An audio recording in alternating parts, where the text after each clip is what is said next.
전국해법을 모색한다. 오늘은 임명진 목사와 함께합니다. 어서 오십시오. 안녕하십니까. 예.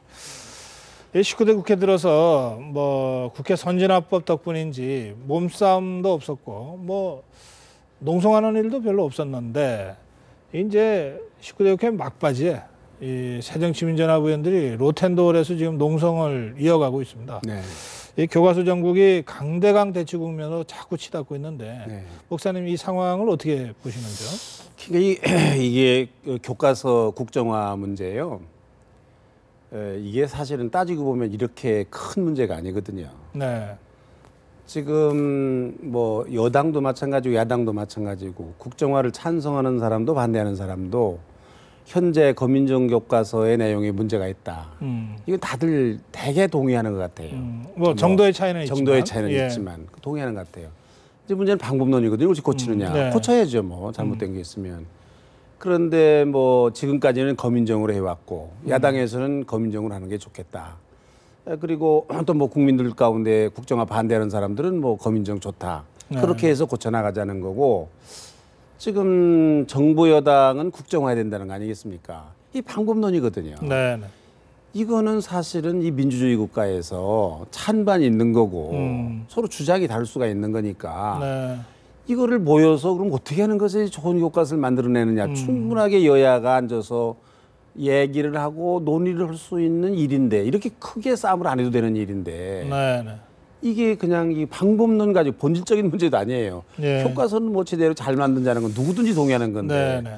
방법론을 가지고서 이게 나라가 이만큼 혼란스럽고 이게 국력을 낭비하고 하는 건 참 안타까운 일이라고 생각합니다. 이제 더군다나 이젠 국정화로 가는 건 불가피하게 됐어요. 장관 확정고시가 나왔기 확정고시가 때문에. 나왔고 정부가 하면 하는 거지. 이걸 무슨 입법 일단은 그럼요. 국정화로 가는 거죠. 입법 문제도 아니고 이거는 일단은 누가 뭐라고 하더라도 정부가 저렇게 의지를 가지고 하니까 언제까지 이게 결과는 어떻게 되는지 모르지만 국정화로 이제 가는 수순에 들어섰는데 근데 야당은 지금 이제 국회에 로비에서 지금 농성을 하고 있지 않습니까?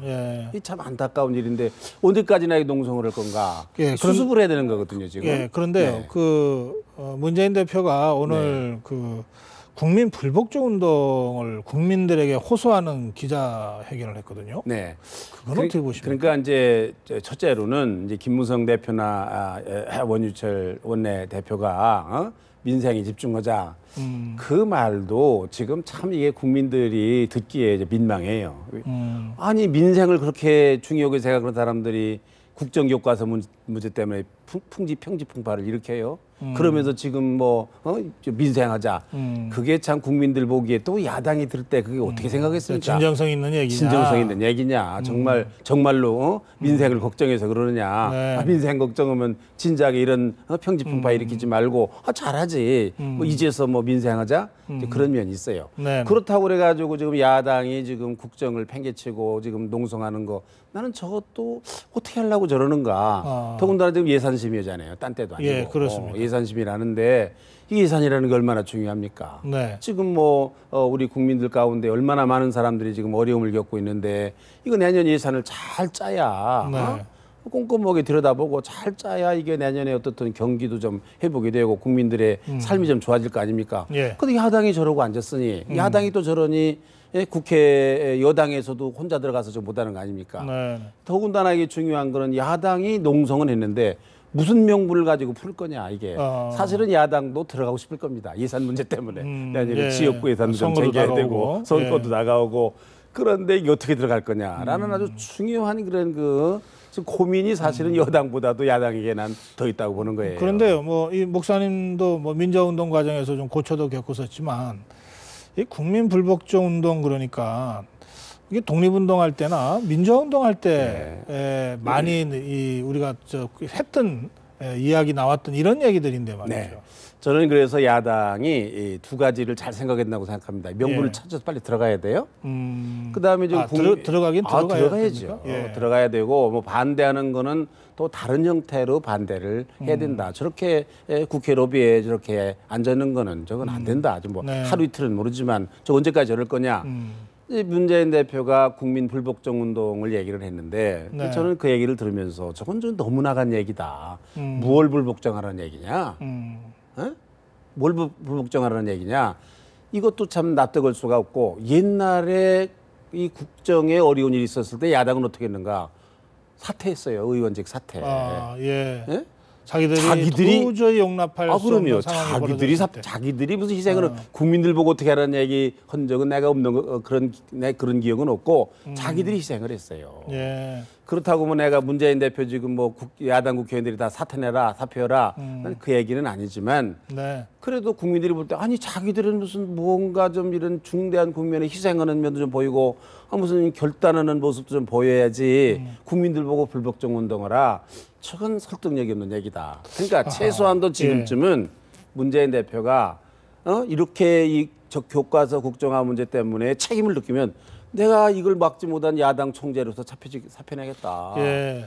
최소한도 그렇게 해야 이게 명분이 되는 거예요. 그렇죠. 국민들에게 납득이 되는 거예요. 여당이 일방적으로 밀어붙여서 네. 세가 분리해서 밀릴 때라도 네. 내가 막지 못했으니 내가 책임지겠다 이러면서 사실은 의원직을 걸고 그렇죠. 우리 그랬던 야당의 사실은 야당의 역사가 있죠. 야당에 이게 문제가 있다. 이게 이 국민들의 뜻을 받들지 못한 우리들의 책임이다.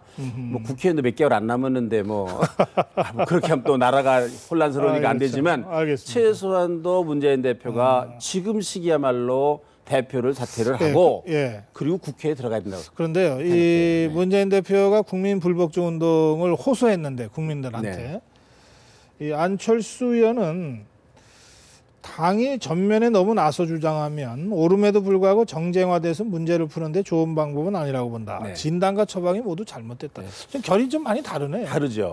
근데 그거 안철수 의원이 한 얘기가 저는 일리가 있다고 보는 거예요. 처음에 국정화 문제, 교과서 국정화 문제가 나왔을 때 당장 야당에서 문재인 대표가 지금 한 말이 뭐냐면 독재, 친일, 이 교과서를 만든다고 이런 거예요. 예, 그렇게 딱 규정하고 규정으로 이미 그 순간에 이게 국정교과서 문제는 정쟁이 된 거예요. 이게. 그러니까 독재하고 친일은 어쨌든 저항해야 되는 거니까. 아니 어떻든지 간에 교과서 안 쓰지 않았어요. 여당에서 물론 뭐 우리가 짐작하는 바는 있지만 짐작하는 바는 야당 있지만 입장에서 아니 다 우리가 여당이 국정화 하려고 하는 것에 대해서 어떻게 하려고 그러는구나라는 짐작하는 바가 있지만 미리 해결 건 없단 말입니다. 뭐 친일이다 뭐 독재다. 그 해결할 거 없는 거거든요. 그러면 이미 정쟁이 되는 거거든요. 이게. 그 정쟁을 만든 거예요. 나는 이거는 야당의 이 전략의 실수라고 보는 거예요. 이거는. 이 괜히 깊이 빠져들었다. 정치 문제화했다. 국정화 이거는. 반대 여론이 높아지면서 야 이거 우리한테 불리하지 않구나. 이런 계산을 혹시 아니요. 우선 야당이 꼭 알아야 될 것 중에 하나는 교과서 국정화를 반대하는 건 반대하는 거고 그래서 야당을 지지한다. 그건 달라요. 이번 선거 보지 않았습니까? 저 12.8 선거 보지 달라요. 또 여론조사도 보지 않습니까? 그거 투표율이 20%밖에 안 돼서 별 의미 없다. 이 야당 쪽에서는 그런 뭐 그것도 그거지만 여론조사도 지금 야당이 확 올라간 게 아니라 야당이 조금 내려갔어요. 당 지지도는 당 지지도가 좀 내려갔어요. 국정화에 대한 찬반과 별도로. 그럼요. 다른 거예요. 이게 국민들이 달라요. 뭐 상당히 많은 사람들이 무슨 국정화는 반대하지만 그렇다고 야당 지지였냐? 그건 아니에요. 이거를 지금 착각하고 있는데 다만 문재인 대표가 이 문제를 가지고서 지금 자기 야당 내부의 문제를 해결한다. 예를 들면 내홍을 뭐 분당 문제도 쑥 들어갔잖아요. 그러네요. 문 대표 그만두라는 얘기도 없어졌잖아요. 이걸 가지고서 재미를 본다. 그것 때문에 한다 그러면 큰 패착이죠. 당분간은 뭐 좋을 수 있을는지 모르지만은 앞으로 총선도 있고 그런데 그거 가지고 되겠습니까? 그러게 하겠습니까? 글쎄, 그러면 안 되죠. 그러지 않기를 바라지만은 그거 말고는 저렇게 이 국정화 문제 때문에 너무 이게 깊이 들어간 거는 그러면 큰 전략의 실수죠, 이거는. 안철수 의원이 지적한 게 바로 그거라고 생각해요. 제가 공학적으로 이 교과서 이슈가 선거가 이제 5개월밖에 안 남았기 때문에 여당한테 유리할까 야당한테 유리할까 이렇게 전문가들하고 제가 토론은 합니다만 그러나 저는 이 문제가 뭐 여당이건 야당이건 무슨 당 내홍을 잠재우기 위해서 뭐 이런 공학적으로 접근하고 있는 것은 아니다. 일단 뭐 문재인 대표나 뭐 김무성 대표가 나름대로의 소신을 갖고 한다. 저도 그렇게 봅니다. 그런데 이 문제는 어떻습니까? 어쨌든 그러다 보니까 이게 마주오는 열차처럼 지금 출구 없이 지금 막 부딪히고 있잖아요. 예, 정의화 의장이 좀 나섰습니다. 그 내일 양당의 원내대표랑 국회 일정 협의를 위해서 만난다 이렇게 돼 있는데 네. 내일 좀 출구가 좀 나올까요?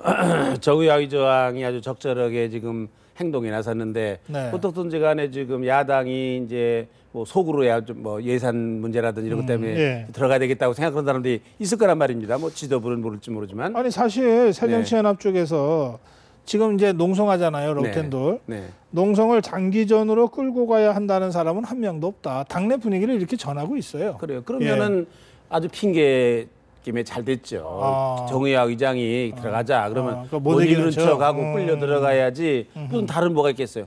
뭐 한 번은 좀 버텨볼는지 모르겠습니다만 결국은 나는 그 방법밖에 없다고 생각합니다. 아니면 문재인 대표가 나 혼자 할 테니까 당신으로 들어가서 예산도 좀 하고 국정을 좀 해라 이럴 수도 있는 거거든요.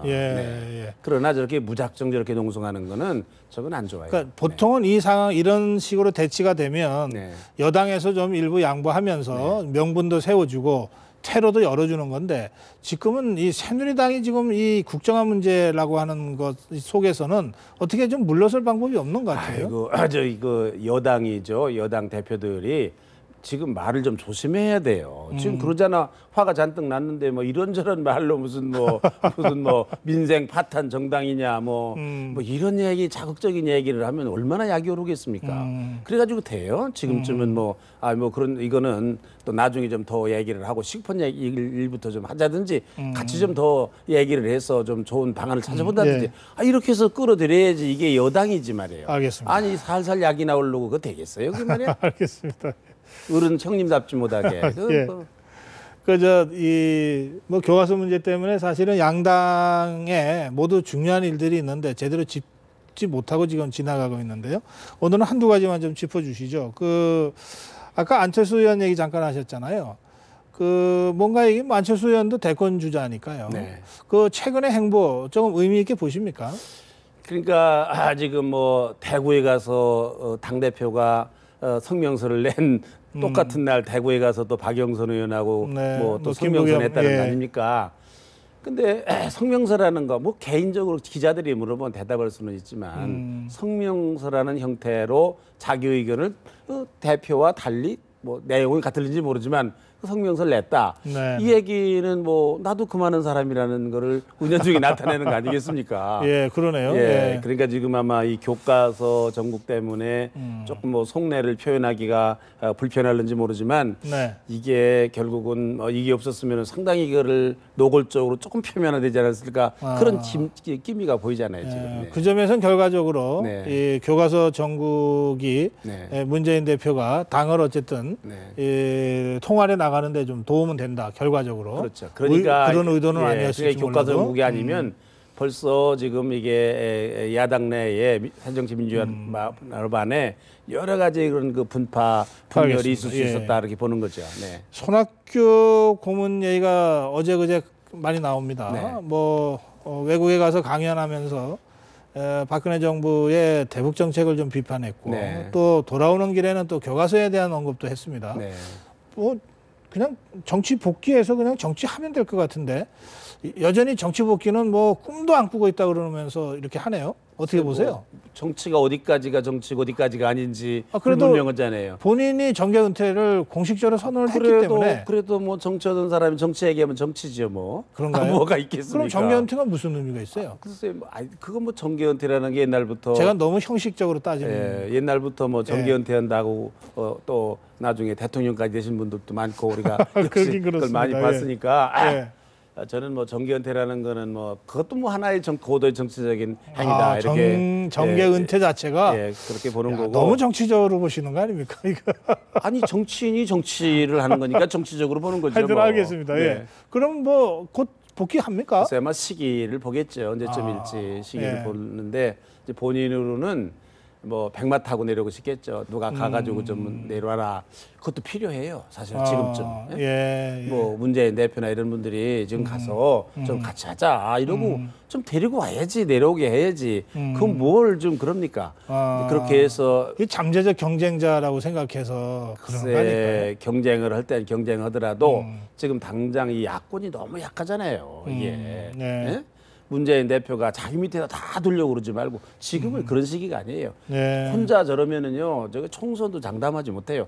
그럼 그 책임을 어떻게 지려고 그러는 거예요, 문재인 대표가? 예. 같이 책임을 져야죠. 그럼 손학규 고문이 정계복귀를 총선 전에 해야 된다 이렇게 그러나 보시는 저는 예. 백마타군을 생각하지 말고 본인이 내려와야 된다. 아. 그리고 뭐 자기가 그 야당 본인이 내려오면 예. 아니 언제 은퇴 선언하고 나서 왜 내려오냐 그러면 얘기를 해줘. 내가 가서 은퇴하려고 가서 강진에 가서 보니까 나라가 너무 힘들어서 내가 폐기종군을 하러 왔다. 뭐 이러고서 와서 무슨 대권할 생각하지 말고 정말 나라가 어려우니까 이거 좀 나라를 위해서 일을 해야 된다. 이렇게 솔직하고 생각해야 돼요. 간명하게 얘기하면 된다. 그렇죠. 그러면 되는 거죠. 뭐. 알겠습니다. 예.